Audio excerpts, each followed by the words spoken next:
Hello et bienvenue dans une nouvelle vidéo. Aujourd'hui, on va parler films, séries et livres. Il s'agit d'une vidéo que je vous ai déjà fait 2 fois par le passé, il me semble, dans laquelle je vous fais la liste en fait des différents divertissements que j'ai consommés cette dernière semaine, ces derniers mois, et je vous dis un petit peu ce que j'en ai pensé. Donc je vous préviens, si je vous parle à un moment donné d'une série, d'un livre ou d'un film qui vous rend curieux, que vous avez envie de lire ou de regarder, voilà, attention aux spoilers. Passez parce que je vais essayer de pas dévoiler trop de choses, mais a priori je vais quand même en parler un peu. Donc s'il y a vraiment un truc qui vous donne envie et que vous voulez garder la surprise, passez des étapes. On va commencer par les livres. Il n'y en a pas eu beaucoup. Il n'y en a pas eu beaucoup d'une part parce que en décembre, j'ai eu un mois de décembre un petit peu chargé. Il y avait beaucoup de choses au boulot. Moi, il y avait beaucoup de choses que j'avais envie de faire pendant le mois de décembre, profiter des fêtes. J'ai aussi un petit peu bougé. Et donc du coup, forcément, j'ai eu moins de temps de lire. J'ai eu aussi moins la capacité mentale où clairement quand j'avais des longues journées, je rentrais chez moi, me concentrer avec un bouquin, ça me paraissait un petit peu difficile. Et puis j'ai aussi quand même lu un ou deux bouquins, un en particulier qui est quand même une fameuse brique. Alors je sais pas combien de pages il fait parce que je lis sur la liseuse, mais je sais qu'il est un petit peu costaud. Donc je n'ai lu que 4 livres ces dernières semaines. Je vais y aller dans l'ordre de préférence. J'ai d'abord lu le livre Open Water de Caleb Azumah Nelson. Qui était assez court, donc ça c'était assez plaisant, voilà, ça se lisait un peu rapidement, mais ouais, j'ai pas accroché. En soi, l'histoire est intéressante. Ça parle de sujets qui me parlent, hein, parce que ça parle de jeunes en Angleterre et sur un fond quand même de racisme qui est toujours bel et bien présent hein, à l'heure actuelle, et aussi une histoire d'amour et une histoire aussi de quête d'identité. Enfin, les sujets abordés, en théorie, sont intéressants. Mais c'est écrit d'une façon intéressante, mais c'est écrit d'une façon qui me parle pas. C'est écrit d'une façon, je sais pas comment l'expliquer, presque comme de la poésie à la limite. Enfin, le texte est spécial. Alors ça peut, je pense, en faire quelque chose de très intéressant, de très spécial et qui peut vraiment, vraiment marquer quelqu'un et le toucher.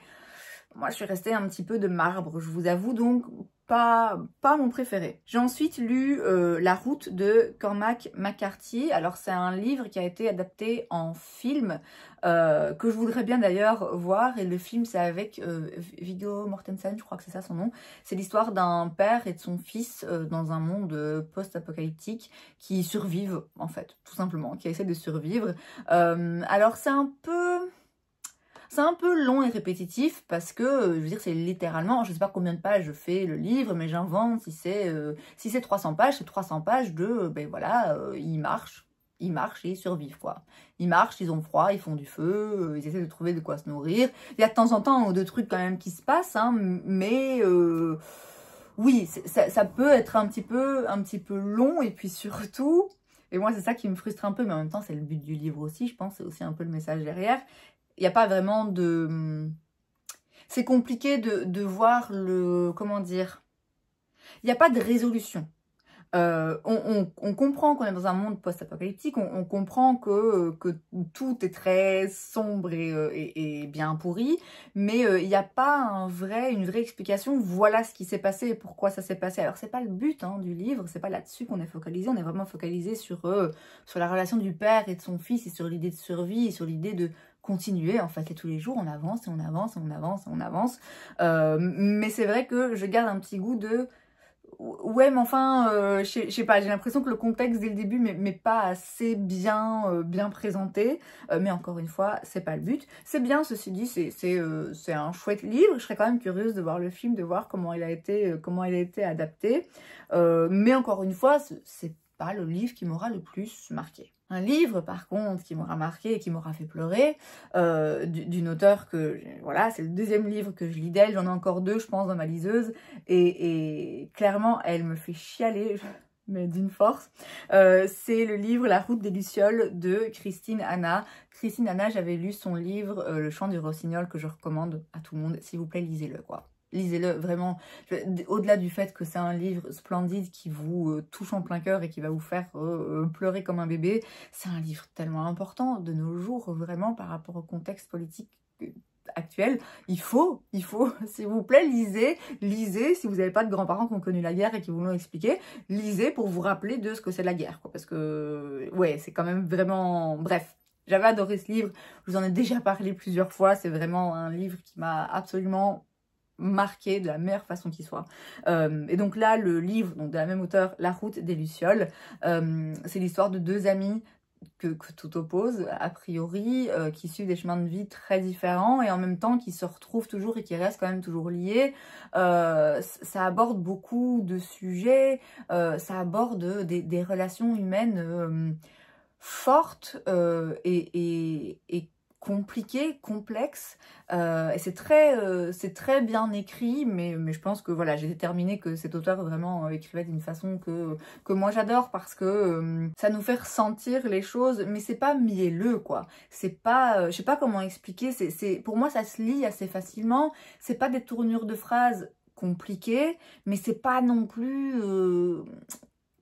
c'est pas trop facile non plus, enfin vous voyez, c'est bien écrit en fait, je sais pas comment l'expliquer, je sais pas pourquoi j'essaye d'expliquer quelque chose de façon compliquée, c'est juste bien écrit, c'est un beau livre et l'histoire est belle et c'est amené d'une façon qui, oui, clairement, ça fait chialer.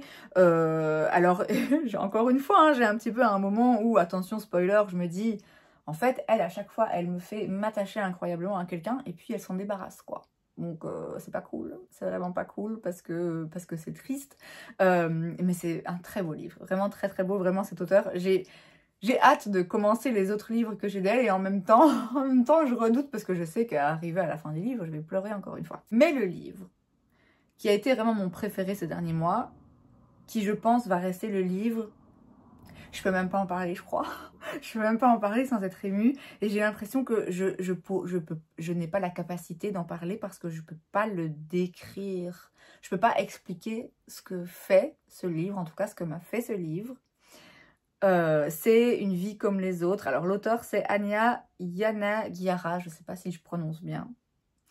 J'en avais beaucoup entendu parler. J'avais vu beaucoup de vidéos passer de gens qui disaient que c'était incroyable, que ça avait, comment dire, complètement, que ça avait bousculé, que ça avait bouleversé leur lecture, enfin voilà. J'ai vu aussi par la suite des gens qui disaient, bon en fait, non, c'est pas dingue. Alors ces gens... Je sais pas quoi votre problème, mais c'est dingue, ce livre est dingue. C'est une blague évidemment, si vous l'avez lu, que vous le lisez et qu'il vous transcende pas, c'est votre droit, c'est ça qui est beau de la lecture, c'est qu'il y en a assez pour tous les goûts. Mais moi en l'occurrence, je peux pas expliquer ce que ce livre m'a fait, c'est un gros livre, c'est l'histoire de 4 garçons qu'on rencontre quand ils sont à l'université et en fait petit à petit on découvre leurs relations les uns avec les autres, mais très vite ça devient centré sur une personne en particulier, Jude, qui est le personnage principal de ce film. Je vous jure, j'ai l'impression que je le connais en fait, j'ai l'impression que c'est quelqu'un avec qui j'ai partagé des trucs alors que c'est un personnage fictif d'un livre, mais c'est incroyable, c'est vraiment un livre absolument incroyable. Alors ça aborde vraiment des sujets lourds, ça aborde des sujets qui sont pas faciles, vraiment pas faciles à lire. Il y a vraiment des passages, où je me rendais compte que je lisais et que j'étais comme ça, vraiment en mode oh putain je vais avoir un haut le cœur quoi. Il y a vraiment des trucs difficiles, mais en même temps c'est important quand même je trouve de parler parfois des sujets qui sont difficiles à aborder. Ça en fait un livre très fort et très puissant. Ouais, on suit en fait la vie de ce garçon avec des flashbacks, mais c'est pas des flashbacks, c'est des flashbacks qui ont du sens et on en découvre de plus en plus. C'est bien amené je trouve, parce que parfois les flashbacks je trouve ça un petit peu, ça part un peu dans tous les sens. Là non, c'est vraiment, il y a vraiment un parallèle, hein. D'un côté on suit sa vie petit à petit et puis régulièrement on fait un flashback pour expliquer certaines choses et on en apprend de plus en plus et au plus on en apprend, au plus on s'attache incroyablement à ce personnage et forcément du coup quand le livre est fini, non. Non, j'ai vraiment ressenti ce truc de... J'ai eu l'impression que j'étais abandonnée, quoi. De fait de devoir ouais, fermer ce livre et me dire, ok, c'est terminé, voilà, j'ai vécu l'histoire de cet homme avec lui et maintenant c'est tout, quoi. Et ouais, splendide. Franchement, c'est très difficile de le décrire de façon concrète parce que c'est tellement des ressentis, en fait, ce livre. C'est tellement un truc qui m'a pris aux tripes et que... incroyable, je vous le recommande vivement. Il est long, il m'a fallu un petit peu de temps quand même pour rentrer dedans, mais dès que l'histoire se recentre vraiment sur Jude, là ça prend... Bref, c'est magnifique, s'il vous plaît, lisez-le, dites-moi ce que vous en pensez, sauf si vous l'aimez pas, parce qu'alors, je veux pas savoir. Ensuite, les séries, j'ai regardé 4 séries, enfin il y en a une que j'ai commencé, mais que j'ai pas encore terminée, parce que je pense qu'il y a 6 saisons, donc doucement. J'ai regardé Eric sur Netflix, c'était une abonnée qui me l'avait recommandé. Alors j'ai été moyennement fan. C'est-à-dire que sur papier, ça peut vraiment être intéressant. C'est l'histoire d'un petit garçon qui disparaît et ses parents se mettent à sa recherche et la police aussi se met à sa recherche. Et en fait, on suit d'un côté l'histoire du policier qui recherche ce garçon sur fond de... Ça se passe dans les années 60, je pense, donc sur fond de nettoyage un petit peu de la ville de New York par rapport aux sans-abri, sous fond aussi d'homophobie, et aussi de racisme, de problèmes de drogue, enfin voilà, il y a vraiment un univers, une époque et un endroit qui rend l'histoire intéressante. Et parallèlement à ça, on suit l'histoire des parents et en particulier du père qui est alcoolique et qui pète un peu les plombs en fait, et qui recherche son fils. Et il est marionnettiste et en fait il crée, son fils avait dessiné un monstre et il va créer ce monstre, en tout cas il le crée dans un premier temps dans sa tête. Et en fait il hallucine quoi. Il va rechercher son fils avec le monstre qu'elle a à côté. Et ça donne un côté un petit peu déjanté à la série qui lui offre un aspect particulier. Si c'était juste une série où le gamin disparaît et on voit la police qui le recherche, bon, c'est vrai que ça aurait été un petit peu plus banal. L'histoire du père avec son monstre, là, en image de synthèse qui le suit, bon, ma foi, ça rend le truc un petit peu plus spécifique et plus particulier. Mais par moments, je trouve quand même que ça colle pas, quoi. Je sais pas comment ça aurait pu être mieux fait. Peut-être que si on avait vraiment tout un épisode avec le point de vue de la police et puis tout un épisode avec le point de vue du père, et puis voir comment ça se dégrade ou voir comment ça s'en mêle.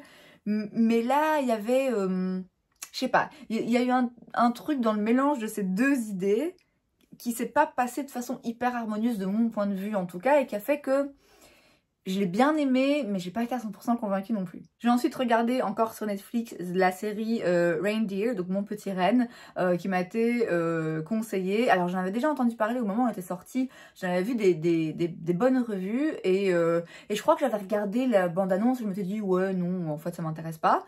Et finalement je l'ai regardé et c'est très bien fait. Alors c'est... Il y a vraiment des moments, ils sont starbés, les deux. Alors elle quand même particulièrement, donc c'est l'histoire d'un gars qui est barman et et un jour il y a une cliente qui vient et il la prend un petit peu en pitié, et donc il lui montre un petit peu d'attention, et elle du coup elle le stalk, et en fait c'est vraiment une stalkeuse, mais elle est...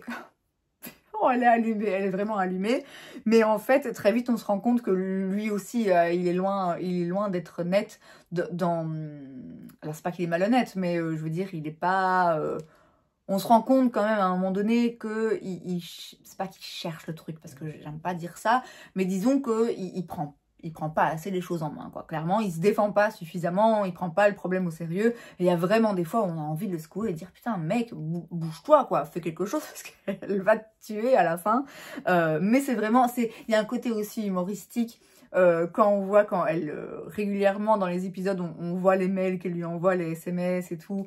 Et ouais, il y a vraiment des trucs qui sont un petit peu drôles. Et en même temps, c'est pas du tout le sujet n'est pas drôle, pas du tout, et même la façon dont c'est amené, il y a quand même vraiment il y a des trucs vraiment un peu durs par moment, mais il y a aussi des petites touches d'humour qui font que c'est pas non plus un truc où on se sent mal, quoi. Mais oui, c'est clairement un truc où on a envie de rentrer dans l'écran et dire « fais quelque chose, s'il te plaît, fais quelque chose ». Mais c'était très bien, franchement très très bien fait. D'ailleurs, je pense que la série a été récompensée aux Golden Globes là récemment, au moment où moi je filme cette vidéo, puisque là on est pour moi le 15 janvier, donc les Golden Globes, je crois que c'est le week-end passé, enfin bref. Tout ça pour dire que la série a été récompensée à juste titre, parce que c'est vraiment très très bien fait. Ensuite j'ai regardé Schitt's Creek sur Netflix, en tout cas j'ai commencé, puisque je vous dis, je pense qu'il y a 6 saisons. Ça fait très longtemps que j'en entends parler, et elle est devenue disponible sur Netflix, donc j'ai eu envie de commencer à la regarder. Alors je suis moins je suis moins fan que ce que je pensais. En fait, peut-être que je confonds ou que j'ai mal compris, mais dans ma tête, je m'attendais à ce que ce soit le même genre d'humour que The Office et que ça me procure le même genre d'hilarité et que vraiment ça me... Ouais, que ça me fasse rire de la même façon et c'est pas le cas. Alors donc j'ai terminé la première saison. Au début il faut rentrer dedans mais c'est toujours pareil. Moi quand je regarde une série, les 2-3 premiers épisodes, surtout une série, il y a beaucoup de saisons où ils prennent vraiment le temps d'installer le truc. Parfois il faut, voilà, il faut un peu s'accrocher. C'est ce que je dis toujours d'ailleurs aux gens qui veulent regarder, enfin à qui je conseille de regarder The Office. Je leur dis la première saison, c'est compliqué, on s'accroche parce qu'après ça devient absolument incroyable. Mais au fur et à mesure de la première saison, les personnages trouvent un petit peu leur identité, trouvent un petit peu leur humour et leur point fort et leurs caractéristiques bien particulières. Et donc ça devient plus intéressant. Là j'ai commencé la saison 2, mais comme là je suis en train de lire un autre livre dont je vous parlerai du coup la prochaine fois, c'est vrai que là je suis plus en mode, j'ai essayé de reprendre mes lectures de façon un peu plus intense. Et donc c'est vrai que je regarde moins de séries en ce moment, en tout cas là toute seule chez moi, voilà, je passe moins de temps à regarder ma série dans mon coin, donc voilà, j'avance lentement mais sûrement. Et enfin j'ai regardé la série Disclaimer, alors je pense que c'est sur Apple TV ou un truc comme ça, c'est avec Cate Blanchett et c'est incroyable, vraiment vraiment incroyable. J'ai regardé ça avec un ami qui l'avait déjà vu, qui avait trouvé la série vraiment très très bien et donc on l'a re-regardé ensemble et ah ouais, franchement c'est vraiment très très très très très bien fait. C'est très bien fait parce qu'il y a un fameux plot twist, je peux pas en dire plus parce que sinon je vais gâcher la série, mais donc c'est l'histoire d'une écrivaine qui en fait un jour reçoit un livre qui raconte un épisode de sa vie en gros, et on lui fait un petit peu, il y a un petit vieux là qui lui fait un petit peu du chantage et c'est sur le point de détruire sa vie, sa famille, sa carrière, et puis petit à petit il y a du coup pas mal de flashbacks aussi, il y a vraiment les deux histoires en parallèle, l'histoire de cet événement tel que raconté par une personne extérieure, et puis l'histoire de la vie actuelle. C'est vraiment très très bien fait. Très très bien fait. Je vous dis, l'histoire à la fin prend vraiment une tournure à laquelle je n'étais pas du tout attendue. Il y a un bon mélange de un petit peu de suspense, un petit peu de drame, un petit peu de comédie aussi par moments, ou en tout cas des petits passages où on sourit un peu. Il y a aussi des passages un petit peu chauds quand même, donc c'est à savoir. Il y a un côté quand même où voilà, ça raconte en partie la rencontre sexuelle entre deux personnes un petit peu intense, donc voilà, il y a des passages un peu chaud, mais c'est pas du cul pour du cul quoi, c'est pas juste pour eux, c'est pas dans la surenchère, c'est pas dans l'exagération, ça sert à l'histoire en fait, vraiment, donc voilà, très très intéressant, très bien fait, très bien joué. C'est avec comment il s'appelle aussi, Sacha Baron Cohen, qui fait un rôle dans lequel, enfin, il y a à mille lieues de Borat, c'est vraiment très très bien fait, et ouais, ça touche quand même plein de sujets, aussi parfois un petit peu sensibles. Il y a aussi des petits passages peut-être un petit peu difficiles à regarder, mais c'est vraiment très très bien. Je suis très contente de l'avoir regardé. J'y aurais jamais eu accès parce que j'ai pas Apple TV, donc et j'en avais jamais entendu parler, peut-être justement parce que c'est sur une plateforme qui peut-être a moins de succès, mais si vous y avez accès, que ce soit via Apple TV ou via un téléchargement, peu importe, c'est vraiment une série que je vous recommande. C'est très bien fait et je crois qu'il y a 6 ou 7 épisodes, donc ça peut se regarder quand même vite, et franchement ouais on l'a quand même vite regardé parce qu'on a envie de connaître la suite, hein. Et on termine avec les films. J'en ai regardé 6, enfin plus parce que j'ai regardé le Grinch, Maman j'ai encore raté l'avion et je sais plus quoi, mais bon ça c'est chaque année, donc j'ai regardé 6 nouveaux films, 6 films que j'avais jamais vus. D'habitude je ne regarde pas autant, mais là les circonstances ont fait que voilà, j'ai regardé plus de films. Alors j'ai regardé enfin Harry Potter. Alors de base ça m'a jamais parlé, je sais que je suis peut-être un ovni parce qu'il y a plein de gens qui adorent les bouquins, les films, l'univers. J'ai vraiment ni chaud ni froid, ça m'a jamais intéressé, ni les livres, ni les films. J'avais déjà vu quelques passages comme ça vite fait, mais je me suis jamais dit, ah bah tiens, j'ai envie de regarder des films pour voir de quoi tout le monde parle. Non, vraiment aucun intérêt. Mais mes neveux et ma nièce, eux, adorent, et ils me trouvent complètement inculte de n'avoir jamais vu Harry Potter, et donc du coup ils se sont donné la mission de me faire regarder les films Harry Potter. Donc on les regarde un à la fois. On a regardé donc le premier pour le moment uniquement, normalement on regarde le deuxième ce week-end. Alors je reconnais que c'est très bien fait, l'univers et tout, c'est voilà. Après ça reste le genre de film qui ne me parlent pas. Les films autour de magie ou de fantasy ou quoi, ou de pas concret, quoi. Ouais, c'est moins mon genre de film, voilà, un peu fantastique comme ça. Mais pour ce genre de film, ben oui, effectivement, c'est très bien fait. En même temps, si ça a le succès que ça a eu, c'est pas par hasard non plus. Maintenant, voilà, j'ai regardé que le premier. Le premier, c'est vraiment la base de l'histoire. Et pour le moment, je sais que voilà, c'est pas encore passé grand chose, mais que ça va arriver. Donc pour le moment, voilà, je peux pas dire que c'est nul, parce que c'est bien fait. Maintenant, ça reste un film, un genre de film qui, moi, me parle pas. Et clairement, si c'était pas pour m'élever ma nièce, je l'aurais pas regardé moi-même. Alors ensuite, j'ai regardé... Non, en fait, j'ai regardé 5 films, parce qu'il y en a un, le 6e, je l'ai pas... je l'ai pas vraiment regardé. On l'a commencé et on s'est dit, ouh, non, hors de question. Emilia Pérez. Alors, j'entendais parler de ce film, et pareil, qui a été primé aussi hein, aux Golden Globes, et du coup, je me suis dit, ah ouais, bien. On lance le film et là, la meuf, elle se met à chanter assez rapidement et on se dit, ah merde, ah c'est une comédie musicale ou pas? Donc on fait des recherches et on se rend compte que oui, en fait c'est une comédie musicale. Et moi vraiment les comédies musicales, je peux pas, je trouve ça cringe, ça me fait... Ouh, je trouve ça gênant, j'aime vraiment pas ça. Et je sais que je rate quelque chose, hein, parce que ce film est très bien. Je me rappelle aussi La La Land avec Ryan Gosling et Emma Stone, qui apparemment était incroyable. Un jour, je prenais l'avion, je sais plus où, il était dans la sélection et j'avais essayé de commencer à le regarder en me disant, allez, il paraît que c'est bien. Après 10 minutes, je peux pas. Moi, dès qu'il commence à chanter et tout, je trouve ça ridicule. Je sais que c'est pas le cas, mais ça me... Non, vraiment, j'aime pas les comédies musicales. Et donc, on s'est dit, ouais, non, vas-y, les trucs qui durent 2 heures, voilà, c'est pas... Non, c'est pas le genre de film qui me plaît. Donc, voilà, j'ai abandonné. Donc, finalement, il n'y a que 5 films vraiment que j'ai regardé, puisque celui-là, voilà, j'ai vu les 10 premières minutes et j'ai décrété que c'était pas pour moi. Alors, ça m'embête, parce que je vous dis, de base, j'avais envie de le regarder, parce que je pense que l'histoire est vraiment intéressante, mais ça va pas être possible. Ensuite, j'ai regardé Anatomie d'une chute, qui a eu, je pense, un prix au Festival de Cannes il y a 1 an ou 2. C'était intéressant. C'est assez lent. Il se passe pas grand-chose. Il y a parfois des choses qui sont dites sans être dites. Ça, c'est toujours intéressant quand même, je trouve. Mais c'est vrai que voilà, si on veut un film qui soit vraiment divertissant ou vraiment on est pris dans le truc, non, c'est pas le genre de film qu'il faut regarder. C'était bien, oui. C'était bien sans plus, ensuite, j'ai regardé Mother avec Jennifer Lawrence et Javier Bardem. What? Je n'ai pas... Alors, c'est particulier. C'est vraiment très difficile de mettre un nom sur ce film, de le décrire. Alors de base j'hésitais un petit peu à le regarder, je l'aurais pas regardé seul. J'aurais pas regardé seul parce que ça a l'air un petit peu flippant. En réalité c'est moins flippant que ce que le trailer le laisse penser. C'est moins angoissant que ce à quoi je m'attendais. Mais en fait j'ai pas compris. J'ai pas compris. Alors oui, il y a quand même certains messages des messages subliminaux et on comprend certaines symboliques et tout. Mais ça reste quand même très abstrait et très what the fuck en fait. Enfin, ouais, c'est quand le film se termine, on se dit ok. Je pense avoir chopé 2-3 références, 2-3 réflexions et 2-3 métaphores. Mais globalement, j'ai quand même pas tout compris de ce qui se passait. Donc voilà. Alors en très très bref résumé, mais c'est impossible à résumer parce que ça part dans tous les sens. Et très vite en fait, ça part dans tous les sens et tu te dis ok, je sais pas ce que je regarde.